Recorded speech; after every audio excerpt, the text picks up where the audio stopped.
wabarakatuh. Alhamdulillahirrabbilalamin. Wabihi nasta'in wa ala umuri dunya waddin. Wassalatu wassalamu ala asrafil anbiya'i wal mursalin wa ala alihi wa sahbihi ajma'in, amma ba'du. Hadirin yang insyaallah dimuliakan oleh Allah Subhanahu wa taala, marilah kita terus meningkatkan rasa syukur kita kehadirat Allah Subhanahu wa taala yang melimpahkan nikmat yang diberikan seperti ilmu, sehat, iman, Islam, dan sebagainya, sehingga kita mampu melaksanakan sejumlah kewajiban dan selamat dari berbagai keharaman. Salawat dan salam marilah kita istiqomahkan sebagai bukti cinta kita kepada Rasulullah SAW dan sebagai sarana untuk mendapatkan syafaat beliau di akhirat kelak. Amin, amin ya rabbal alamin. Sebelumnya, izinkan saya menyampaikan sedikit tausiah tentang akhlak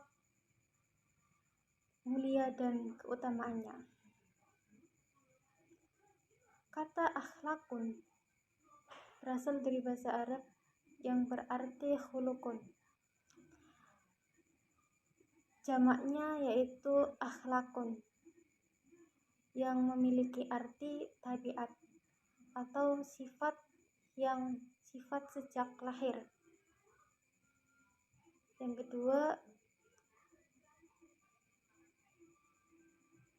adat, yaitu sifat yang melalui latihan.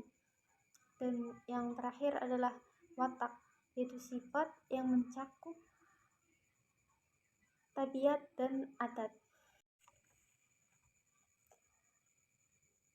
Imam Al-Ghazali mengatakan, akhlak adalah sifat yang tertanam dalam jiwa yang melahirkan perbuatan-perbuatan yang mudah dan gampang tanpa memerlukan pemikiran dan pertimbangan lagi.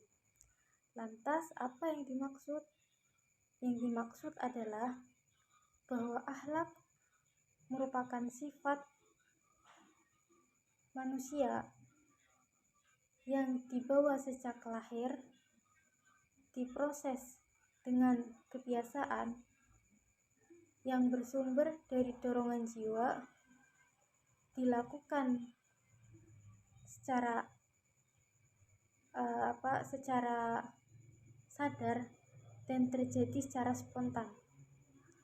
Dan sifat itu memunculkan bisa tampak berupa perbuatan baik atau yang kemudian disebut akhlakul karimah atau akhlak yang baik, dan bisa tampak berupa perbuatan buruk yang kemudian disebut dengan akhlakul mazmumah atau akhlak yang tercela. Hadirin yang berbahagia, tentunya kita sebagai orang Islam diperintahkan untuk berakhlak mulia. Sebagaimana Rasulullah bersabda, yang artinya bertakwalah kepada Allah dimanapun kamu berada. Ikutilah keburukan dengan kebaikan, maka kebaikan itu akan menghapus keburukan, dan pergaulilah manusia dengan akhlak yang bagus. Hadis riwayat Tirmidzi. Berdasarkan objeknya, akhlak dibagi menjadi 4 peruntukan. Yang pertama, akhlak kepada Allah. Yang kedua, akhlak kepada sesama manusia. Yang ketiga, akhlak kepada semua makhluk. Dan yang terakhir adalah akhlak kepada diri sendiri. Contoh akhlak kepada Allah SWT yaitu diantaranya beriman kepadanya, mensyukuri atas segala nikmatnya, menjalankan perintahnya dan menjauhi larangannya,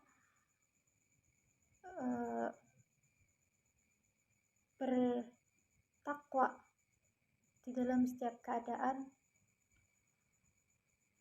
takut akan siksa Allah, ikhlas dalam beramal dan beribadah, dan bertaubat atas perbuatan buruk yang telah dilakukan. Yang kedua adalah contoh akhlak kepada sesama manusia. Di antaranya saling menyayangi, saling menghormati, saling memaafkan, saling tolong-menolong dalam kebaikan, berprasangka baik, dan tidak meremehkan orang lain. Yang ketiga adalah akhlak kepada semua makhluk. Di antaranya seperti menyayangi hewan, menyayangi tanaman, menjaga kebersihan, dan menjaga kelestarian alam, dan sebagainya. Yang terakhir adalah akhlak kepada diri sendiri. Bagaimana caranya akhlak kepada diri sendiri? Akhlak kepada diri sendiri diantaranya seperti menjaga kehormatan diri, rendah hati, disiplin, tanggung jawab, jujur, amanah,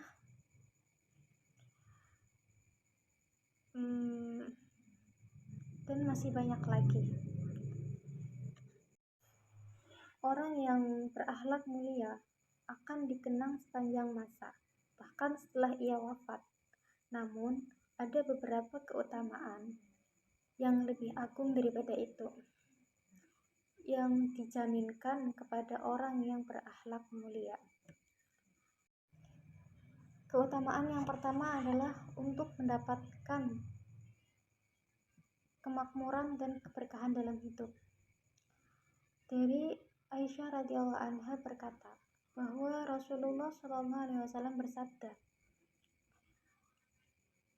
berakhlak yang bagus dan memiliki hubungan yang baik dengan tetangga akan memakmurkan tempat tinggal dan menambah keberkahan umur. Keutamaan yang kedua adalah untuk mendapatkan derajat agung setara dengan ahli puasa dan sholat malam. Seperti yang kalian ketahui, menjadi ahli puasa dan sholat malam itu cukup sulit. Oleh karena itu, Rasulullah telah memprediksinya sekaligus memberikan alternatifnya. Hal tersebut terdapat pada hadis Rasulullah SAW dari Aisyah radhiyallahu anha, dari Nabi SAW bersabda, sesungguhnya dengan akhlak yang bagus, seseorang itu akan mendapatkan ahli puasa dan sholat malam. Keutamaan yang terakhir adalah untuk mendapatkan jaminan rumah di surga. Hadisnya dari Abu Umamah radhiyallahu anha berkata, Rasulullah SAW bersabda, aku menjamin dengan rumah di tepian surga bagi orang yang meninggalkan perdebatan meskipun dia berhak. Menjamin dengan rumah di tengah surga bagi orang yang meninggalkan dusta meskipun bercanda. Menjamin dengan rumah di puncak surga bagi orang yang memperbagus akhlaknya. Hadirin yang insyaallah dimuliakan oleh Allah SWT, demikianlah tausiah tentang akhlak mulia dan keutamaannya. Semoga dengan tausiah ini teman-teman bisa termotivasi untuk memperbagus akhlaknya, terutama untuk memperbagus akhlak kita kepada Allah SWT, kepada sesama manusia, kepada semua makhluk, dan akhlak kepada diri sendiri. Marilah kita berharap semoga Allah SWT selalu membimbing langkah-langkah kita sehingga kita mendapatkan keutamaan-keutamaan yang telah dijanjikan dan dijaminkan oleh Rasulullah. dengan rahmat Allah Subhanahu wa taala. Sekian dari saya, kurang lebihnya mohon maaf. Wassalamualaikum warahmatullahi wabarakatuh.